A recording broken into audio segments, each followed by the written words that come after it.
It's My Life. Chapter 16. Showdown Throwdown. After like 12 weeks, Wheatley and I finished our honeymoon and left the relaxed place. But as I opened door turrets was outside and shooting at us. Bloody hell, these suits are wanking us! I ran fast like the scoot and meet the scoot, so the bullets couldn't hit me, and Wheatley was a robot, so they didn't hurt him. Once I was out of their range, I used my powers to make a gun, like in Green Lantern, and shooted them all over. The turret screamed like a screaming thing that screams, and they died. What a bloody bugger sending turrets to sudden kill us now. I thought we kills all the bad guys, Marissa. 1. Wheatley questioned. I thought hard with my detective powers, but it was too tough. We must search for clues, I decided, and we followed the turret's trolley. We didn't see no thing for a while, but then I heard a nose. Wheatley and I creeped up slowly to the mainy room where GLaDOS was before she died, and for real. And I saw Asarum, except I didn't know she was Asarum yet because we hadn't met before. Oh, my God. Save the queen, Marissa. She looks like you, but less hot and pretty, and more evil.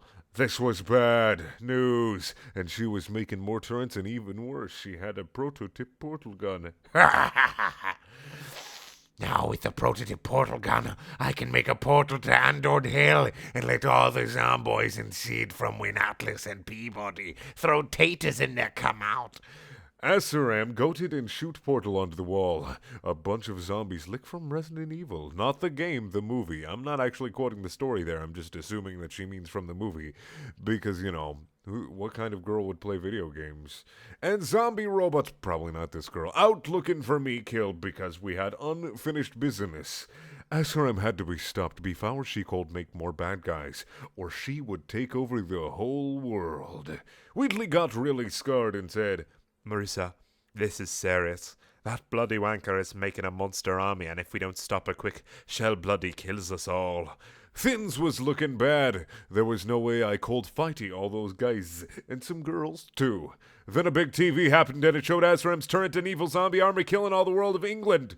Bloody no, they're killing the Queen! Wheatley Britished, but it was too loud, and Asaram heard him. So, you have finally arrived, my good Twine, Asaram lolled with evil.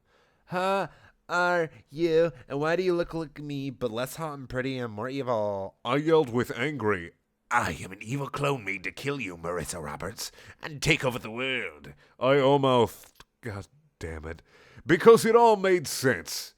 And since you was too busy doing sex with your dumb robot ball hubby, I built it a supreme army. And now not even you can stop me from destroying everything. Asaram let out the most evil lol I ever heard. Wait, well, just see about that. And I used my powers to make a shield and a cannon like on a pirate ship, but smaller, so I could use it like a gun. Boom, boom, boom, bam! The cannon said as I fired it, and dust went everywhere. But when the dust cleared, Asaram in the army was still there with shields! I will have to play it old school to stop them, so I ran fast and did a spin and jump kick, which knocked some zombies' heads off.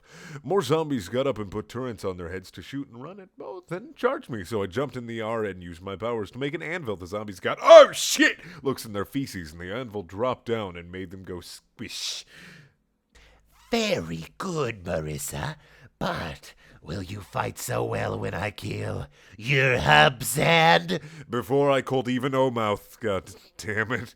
Asaram went charge at Wheatley with all the hate in her eyes and a big punch ready to break him into teeny-weeny pieces. But Wheatley used his flashlight and blinded Asaram. Little Wheatley is a powerful badass now because I have the power of love. And he jumped off the rail and landed on Asaram's head and gave her a huge boo-boo. Grr, you'll pay for that, you be asterisk. Asaram meaned, but someone got behind her with a super speed and hit her in face with crowbar. It's Gordon Freeman, all right. The guy lolled, and I and Asaram both all-mouthed. This is the part where Gordon Freeman would speak words, but since I'm contractually obligated to not speak when a silent character speaks, I'm not going to be speaking. You'll have to read what he says. It's really enlightening. He said and hit Asaram again, but this time she had a shield. Gordon, what are you doing here? Sorry, I never played Half-Life, so I don't know much about it. Gordon punched through some zombies while I ripped the turrets off their heads. Wheatley growled a bunch to make us more mad and mean. We had killed like 300. Movie reference. LOL! God damn it. Of the bad guys, but the portal was still open and more was coming out. 2 zombies shot guns at me, but I grabbed bullets and threw them back to headshot those. Next, a big zombie with rocket launchers from Resident Evil came out, and it was the boss fight. Now you will die, for sure. Like the color, not like they're gonna die. They're just gonna be different colors, like red and blue and Doctor Who. No, you will die for sure, Marissa and Gordon Freeman and Wheatley. No one can stop the biggest zombie ever. SRM crackled. Ultimate Zombie uses his portal gun to open a portal to Andrew Hale and Gordon Fellman Gordon Fellman in. I thought it said Gordon Fellman fell in, but it's Gorman Fellman in. The other zombies down there tore him to halves and he died. No, Gordon! His wife, Alex whatever, cried. She couldn't live. It wasn't her wife, Marissa. It's just a character. It's Alex Vance. She's just a love interest. They don't even talk because, he's mute. Couldn't live without her soulmate, so she did suicide with her sword like the Japanese. What? Bloody hell, they won't stop coming! Wheatley yelled as more zombies enter the place. The boss zombie taked out his rocket launcher and shot it at me. It was so strong that it broke my shield and blew me up, but the sheet took most of the blast, so I was only hurt a little. He tried to shoot another bomb, but I was ready this time. It started running really fast until I was behind him. Then I climbed up his back and made a niffy and brained him. The ultimate zombie died in Asaram mouth, with an OMFG look on her dumb feces. No one ever killed him before. You are a worthy opponent. This was it. Ari well, it's just the word R. I don't know why I said Ari. It'd be I-R-A-R-I, but it's R. Our final showdown. She meant our, but it's R. All the zombies and turrets stopped fighting to watch the big battle. Asaram stepped towards me with a big portal gun, so made one with my powers. This wouldn't be a normal battle. It would be a portal battle.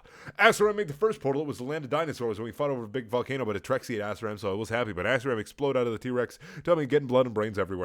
She roundhouse kicked me like Chuck Norris, but I made a new portal and we fell into space. We was on the Death Star and Darth Vader was Dark Vader was there. OMG. Dark Vader OMG'd, so I punched his face off and it turned out he was really Asaram. Did you really thought it fall for... No, sorry, Marissa's talking. Did you really think I fall for that trick? I said, lolling. Then both made another portal, and this one took us to Portal High School, where Gabe, Cave, Johnson, Ratman, and Team Fortress 2 had lots of weapons and cannons, and Ratman still had the Space Core and Rick Core for balls, so he couldn't be crotch punched. Don't worry, Marissa. We're here for backup, they all said really loud. No, guys, this isn't my fight. Go through that portal and call the zombies and turrets instead. So they did. The battle was epic, but I was too busy fighting Asaram to watch and see. Asaram looked really mad, and Asarammed. Asarammed. That's kind of a little bit of a funny joke there. I get it because her name's Asaram, which is Marissa backwards, so it's Asaram. Asarammed me in the stomach where my robot ball / human baby was. Nah, I screamed mad at the abortion of my babby. Okay. You never said. All right, we got Star Wars and abortions. That's all the story matters. God damn it. All right. This is the final straw, Asaram. No more fighting, only kill. My whole body glowed bright gold, and there was a huge boom, and Asaram became a skeleton. Then the skeleton died. I was so tired from the fight and power-up that I fell down and passed out. When I waked up, I was in the medic's doctor room with lots of tubes and IVs and stuff in me. Oh, Marissa, thank bloody God, save the Queen, you're all right. Willie cried and hugged me, which was hard for him to do because he was a robot doll ball and didn't have arms. Also, there's something wanking important you need to know. I smiled sadly and said, I know, Wheatley. Asaram aborted... Oh, no, sorry. Let me just step back a second. Also, there's something wanking important you need to know. I smiled sadly and sad. I know, Wheatley. Asaram aborted our baby with punch. And I cried some more. No, she's alive. And the medic came in with a little robot ball human baby girl smiling. He said, it was a miracle. I can't do a German accent, so that's the closest you'll get. The medic gave me my baby, and I looked at her in the feces and felt happiest ever. What should we name her? Wheatley asked. Her name will be Shell, in honor of my dead sister, I said, and everyone thought it was a good idea. A few months later, I was all healed up and ready for me and Wheatley and Shell to go back to home to Portal Labs. Before we did, the president was there and congratulated me for saving the world and gave me, Wheatley, Gabe Johnson, Ratman, and all of Team Fortress 2 medals. He also took Atlas' dead robot body and put Wheatley in it so he could walk and change Shell's diapers. Goodbye, my daughter and granddaughter and son-in-law Wheatley, Gabe Johnson said, and he hugged me. Marissa, if your mom could see you now and wasn't an evil robot computer, she would be so proud. I smiled with tears in eyes, and me and Wheatley and Baby Shell went through the portal back to Portal Labs for the last time. It was crazy, but it's my life! Epilogue. Meanwhile, in space, a black hole opened and shooted GLaDOS pieces out. Ha! I'm still alive now. I can get my true revenge on Marissa Roberts. Then the zombies from Dead Space was there, and GLaDOS got asterisk look on her feces. And the zombies ate her and she died. The end!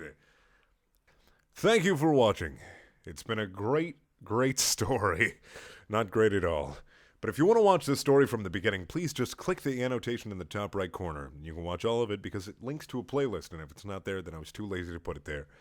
I'm so surprised that I actually finished this story. It almost makes me want to O-mouth.